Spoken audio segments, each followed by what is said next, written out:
ఒక సిచ్యువేషన్ని ఫేస్ చేయలేక దాని విషయంలో ప్రభువా ఇది నాకు చెయ్యి, ఇది నాకు చెయ్యి, నాకు సహాయం చేయి అని చెప్పి ఒక బెగ్గింగ్గా మనం దేవుని రిక్వెస్ట్ చేస్తాం.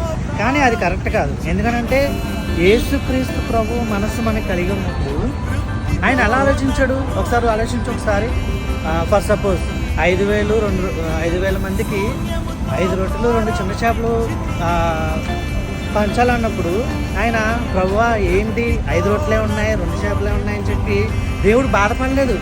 వాటినే ఇలా తీసుకుని పరలోకపు తండ్రి వీటిని ఆశీర్వదించు అని ఆయన అన్నాడు. 5,000 మందికి ఆయన పంచడం అనేది గట్టు 12 గంపలు మిగలడం అనేది ఆశ్చర్యకరం. అలాగే మన జీవితంలో కూడా ఏదైనా పరిస్థితి ఉంటే క్రీస్తు మనసు కలిగి మనం ఆలోచించాలి. క్రీస్తు మనసు మనం కలిగి ఆలోచించాలి.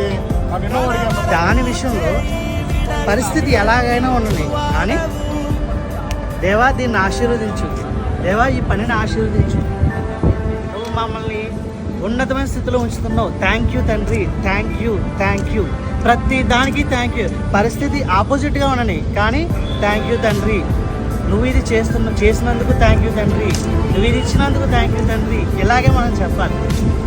అదబ్బా క్రీస్తు మనసు కలిగి ఉండడం.